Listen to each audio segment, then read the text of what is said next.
Chief complaint: I feel stopped up and have been having trouble catching my breath. 5 days ago, a patient came with onset of nasal congestion and a dry cough that has progressively worsened. It is now accompanied by a sore throat fever that began Saturday afternoon. Temperature on Saturday and Sunday ranged from 1.8 to 102.1, with additional symptoms of clear to yellowish nasal discharge and a productive cough with yellow sputum. Patient tried treating her symptoms with over-the-counter Zyrtec and Alka-Seltzer Plus cold medicine, which had provided mild relief of congestion and reduced her fever, but did not improve her cough. She was awakened from sleep during the night, coughing and sweating with shortness of breath and chest tightness. She had audible wheezing. Patient was able to gain respiratory relief after using her albuterol inhaler, but woke frequently due to coughing. History of childhood asthma, which improved over the years, is now well controlled with a rescue inhaler that she used a few times per month during or after exercise. Denies awakening short of breath during the night other than last night. Patient has not used inhaler since last night. She reports severe coughing at night and early morning, while her sore throat and congestion seem worse during the day. She reports feeling tired today. Patient describes the pressure in her face and over her eyes with headache that seems to come and go, for which she had taken cold medicine that contained acetaminophen yesterday. She denies any change in vision, hearing, ear pain, or drainage. Patient does not recall a history of seasonal allergies but has taken Claritin a few years ago. Denies any change in her medication or routine but reports spending the weekend outside at the lake with her family prior to onset of symptoms. Denies smoking but exposed to secondhand smoke in the home. She denies difficulty maintaining oral intake but does have some difficulties swallowing. She denies nausea, vomiting, muscle aches, or chest pain, pressure. The patient's past medical history includes asthma, GERS, diabetes, osteoarthritis, rotator cuff tear, and her surgical history includes rotator cuff repair of the right shoulder. Family history includes mother had a heart attack, heart disease, and hypertension. Father had prostate cancer, hypertension, heart disease. Mother and father died from heart attack. Brother died of lung cancer. Um, Maternal grandmother had asthma as a child but does not have any difficulty with asthma at present.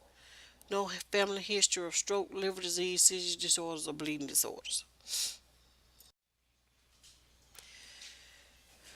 The patient is currently allergic to Ortram. She is taking Benadryl 25 milligrams twice a day, Colace 100 milligrams as needed, Lasix 40 milligrams daily, potassium 10 milligrams daily, January 50 to 1000 BID with meals, glyphosate 10 milligrams BID, calcium and vitamin D 600 to 20 BID, Losartan 10, Losartan 100 milligrams, 12.5 milligrams daily, oxybutynin 5 milligrams twice a day. Patient social history: she is a retired school teacher who lives alone. She is an act she is active in church and community events. She currently denies smoking but smoked 10 years ago. She denies illicit drug use, ETO use, and tobacco use. Denies depression or suicide ideations. Her immunizations are up to date. She had a flu vaccine in November of 2015. Her review of systems: patient has fever and fatigue and now is changing weight. Patient has sore throat but now is changing vision or hearing. Denies neck pain, hoarseness but has difficulty swallowing. Has cough and shortness of breath with exertion or at rest. Denies pain but has chest tightness with inspiration or expiration. Denies nausea, vomiting, abdominal pain, reflux, or change in bowel habit. Denies dysuria, incontinence, or change in voiding pattern. Denies joint pain or swelling. Denies headache, syncope, dizziness, muscle weakness, or ataxia. Denies any extremity swelling or changes in temperature. Denies rash or lesions. Denies any change in uh, moods or depression.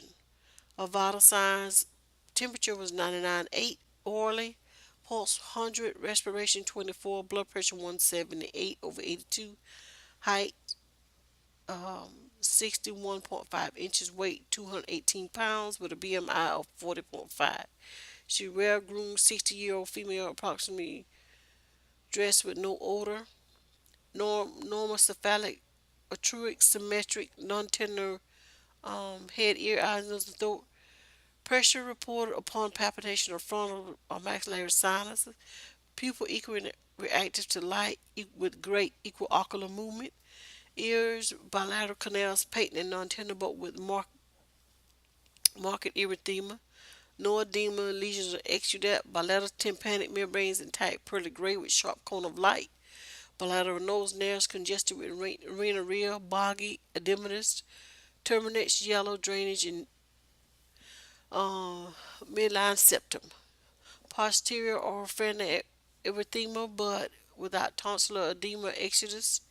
Uvula is midline of the throat. Mucous membrane pink moist without ulcerations. Restless bilateral wheezes with diminished basis. Heart sounds, regular rhythm and rate, no murmurs or rubs, no swelling or changes in the temperature of the ex- extremities. Patient has occasional leg weakness and joint swelling. Range of motion or difficult with joint swelling. No palpable mass, hepatomegaly, splenomegaly, soft non-tender with bowel sounds in all four quadrants, and she's alert and oriented.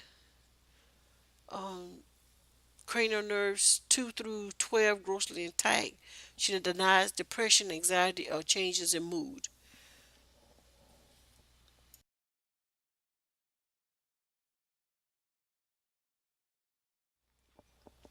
The assessment include acute upper respiratory tract infection, likely due to the combination of viral and allergic causes. Diagnosis supported by sudden onset and clinical presentation of nasal congestion with yellow drainage and boggy turbinates. Productive cough with thick yellow sputum, fever and sinus pressure upon exam.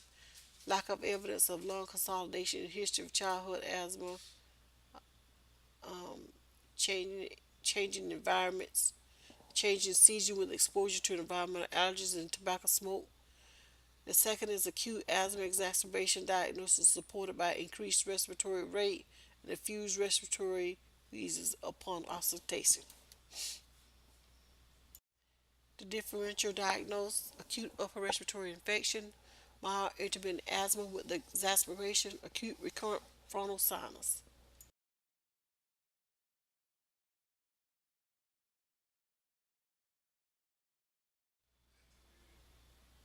The diagnostic testing that will be performed will be chest x-ray, CBC, which is a complete blood count, PFT, which is your pulmonary function test, and ABG, which is arterial blood gas, to determine if the patient has asthma or bronchitis, any consolidation.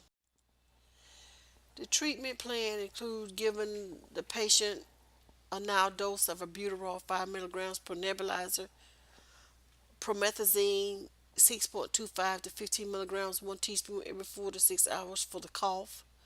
Measure dose pack 4 milligrams per day over 6 days, depending on um, I mean she's used when she first used it. Albuterol 2 puffs every 4 to 6 hours for shortness of breath. Flonase 50 micrograms, 2 sprays each drop daily. Zyrtec 10 milligrams pill daily. Nasal saline spray 1 squirt per nostril BID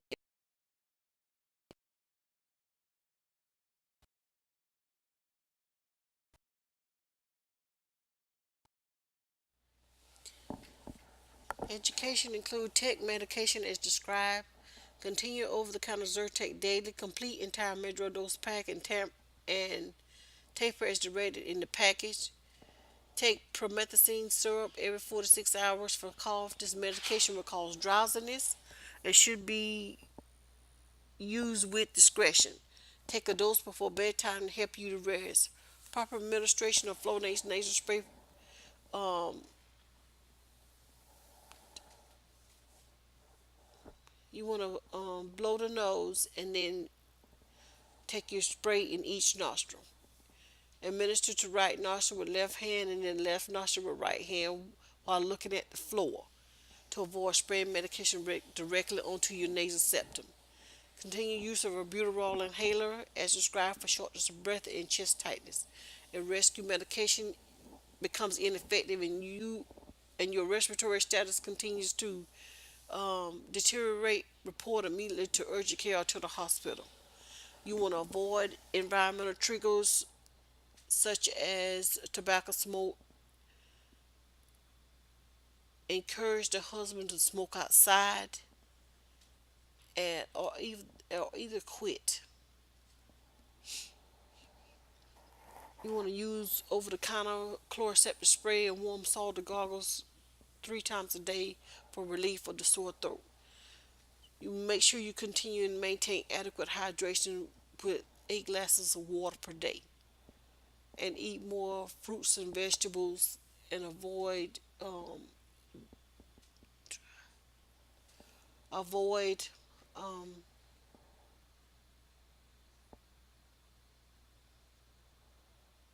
dehydration.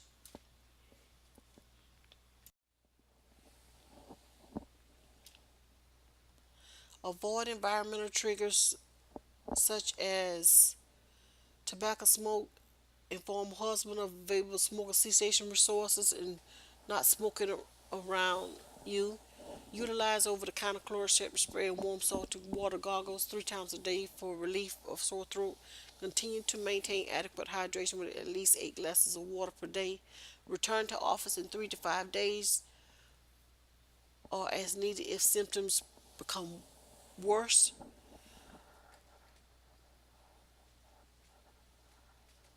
or if the nasal discharge become green, or you have a persistent cough or shortness of breath that is not relieved by your medications.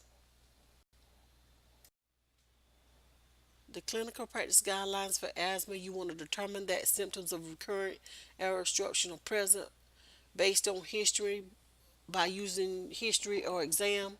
You want to determine the history of the cough, whether recurrent wheezing, difficulty breathing, or chest tightness. You want to determine the symptoms if they occur, if it's right, right rib, recurrent chest pains. You want to determine if the symptoms occur or become worse at night or with exercise, if it's viral. You want to determine the allergies if they're exposed to allergens, irritants, changes in the weather, if they laugh, crying, stress, or other focal points. Consider other causes of obstruction. Assess at each visit asthma control, proper medication technique, written asthma action plan, and patient adherence, patient's concerns. Obtain lung function measures by spirometer at least every 1 or 2 years, more frequently with asthma that is not under control. Determine if the therapy should be adjusted. Maintain treatment steps if needed. When choosing a treatment, consider domain of relevance to patient. Impairment, patient's history of response to the medication and willingness and ability to use the medication.